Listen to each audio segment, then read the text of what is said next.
दोस्तों कल एक काफी परेशान करने वाली खबर निकलकर सामने आई थी, जिसे हमने अपने इस चैनल पर कवर किया था, जिसमें हमने आपको बताया था कि कतर की अदालत ने 8 भारतीय रिटायर्ड नौसैनिक अधिकारियों को, जिन्हें उन्होंने अगस्त 2022 में गिरफ्तार किया था, उन्हें फांसी की सजा देने का ऐलान कर दिया है। ये खबर हम सभी के लिए काफी डिस्टर्बिंग है और लगातार भारत से आवाज उठ रही है ताकि हम अपने इन अधिकारियों को भारत वापस लेकर जा सके, जिसे लेकर कुछ काफी इंटरेस्टिंग जानकारी का पता चला है। दरअसल दोस्तों, भले ही कतर की अदालत ने हमारे अधिकारियों को डेथ पेनल्टी देने का आदेश कर दिया हो, लेकिन कतर के लिए ये बिल्कुल भी आसान नहीं होगा कि वह अपनी जमीन पर रिटायर्ड भारतीय नौसेना के अधिकारियों को फांसी की सजा दे दे। आसान भाषा में कहें तो भारत ऐसा होने ही नहीं देगा। अंतर्राष्ट्रीय कानून के तहत जब भी किसी दूसरे देश में किसी भी देश के नागरिकों को पकड़ा जाता है तो यहाँ पर काफी सेंसिटिव तरीके से प्रोसीजर को अंजाम देना होता है और इसी वजह से कतर तुरंत भारतीय अधिकारियों को फांसी नहीं दे सकता। साथ ही इस पूरे मामले पर भारत की चुप्पी और अभी तक कोई बड़ा बयान न देना इस बात को दर्शाता है कि भारत सरकार कहीं न कहीं कतर के खिलाफ लीगल ऑप्शन की तलाश कर रही है ताकि हम अपने अधिकारियों को डेथ पेनल्टी से बचा सके। बताया जा रहा है कि ऐसे किसी भी मामले में जब जासूसी का आरोप लगता है तो सीधे डेथ पेनल्टी नहीं दी जा सकती। कतर और पूरी दुनिया को इस बात पर भी ध्यान देना होगा कि अगर जासूसी हुई है और ये बात सच भी है तो कतर की मिलिट्री को कितना नुकसान हुआ, मतलब बिना मामले की गंभीरता को जाने सीधे डेथ पेनल्टी नहीं दी जा सकती। अगर कतर की मिलिट्री को बस नाम मात्र का नुकसान हुआ है और उनकी कोई भी सेंसिटिव इंफॉर्मेशन लीक नहीं हुई है तो वह बस जासूसी करने को लेकर भारतीय नौसेना के रिटायर्ड अधिकारियों को फांसी की सजा नहीं दे सकते। हालांकि हम तो ये बात मानने को ही तैयार नहीं है कि कतर भारतीय अधिकारियों पर जो आरोप लगा रहा है वह सच है, क्योंकि कुछ भी हो सकता है। हमारे अधिकारियों के खिलाफ षड्यंत्र की भी संभावना से इनकार नहीं किया जा सकता।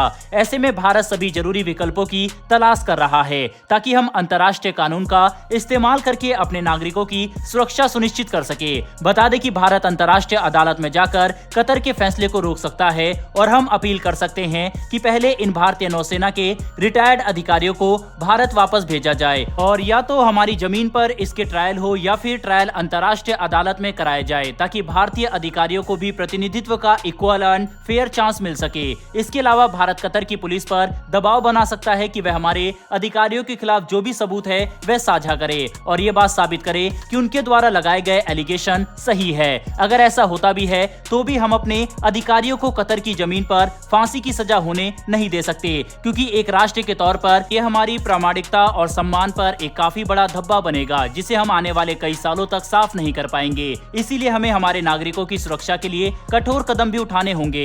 इसके अलावा मिडिल ईस्ट और इस्लामी देशों के साथ भारत के मजबूत संबंधों को ध्यान में रखते हुए भी हम इस बात को नकार नहीं सकते कि कतर से अपने 8 रिटायर्ड नेवल अधिकारियों को छुड़ाने के लिए भारत कूटनीतिक दबाव का इस्तेमाल कर सकता है। आपको ये बात जानकर हैरानी होगी कि जब से पीएम मोदी 2014 से शासन में आए हैं तब से हमने मुस्लिम देशों के साथ अपने संबंध मजबूत करने के लिए काफी अतिरिक्त ध्यान दिया है, जिसकी वजह से सऊदी अरब में योगा को स्वीकृति मिली और बहरीन जैसे देशों में तो हिंदू मंदिरों का निर्माण भी शुरू हो चुका है। इसके अलावा 2015 में संयुक्त अरब अमीरात का दौरा करके पीएम मोदी पहले पीएम बने जिन्होंने 34 सालों में यूएई का दौरा किया हो। इसके अलावा इस्लामी देशों के साथ अपने मजबूत कूटनीतिक संबंधों को विकसित करते हुए भारत को कई देशों के टॉप अवार्ड भी मिल चुके हैं, जिसमें पीएम मोदी को कई मुस्लिम देशों ने अपने सबसे उच्च सिविलियन अवार्ड से सम्मानित किया। इससे हमें पता चलता है कि आज मुस्लिम देशों में भारत की पकड़ काफी ज्यादा है और इसका इस्तेमाल करके हम कतर से अपने रिटायर्ड अधिकारियों को छुड़ा सकते हैं। यहीं पर दोस्तों, विंग कमांडर अभिनंदन के केस में भी ऐसा बताया जाता है कि सऊदी अरब की तरफ से पाकिस्तान पर काफी ज्यादा दबाव बनाया गया था, जिसकी वजह से पाकिस्तान को अभिनंदन को तुरंत छोड़ना पड़ा था। यही कारण है कि कतर के लिए भी आसान नहीं होगा भारत के साथ सीधा विवाद शुरू करना, क्योंकि अगर कतर ऐसा करता है तो उससे उसकी इमेज पर काफी ज्यादा बुरा असर पड़ेगा,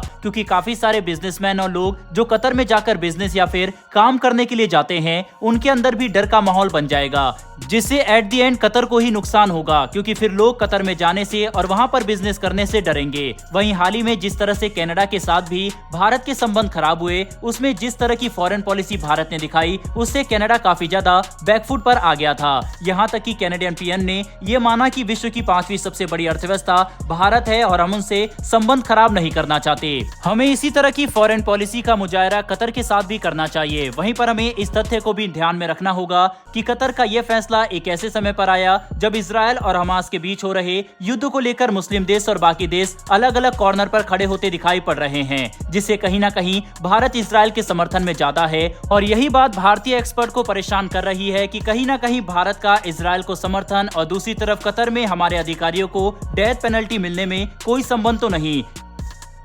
लेकिन अभी इस पर कुछ भी कहना काफी जल्दबाजी होगा। अब ये देखना काफी इंटरेस्टिंग होगा कि भारत सरकार कतर के खिलाफ क्या एक्शन लेती है और किस तरह से अपने रिटायर्ड अधिकारियों को वापस भारत लाने में सफल होती है। पीएम मोदी को बहरीन में भी सबसे सर्वोच्च अवार्ड मिला था।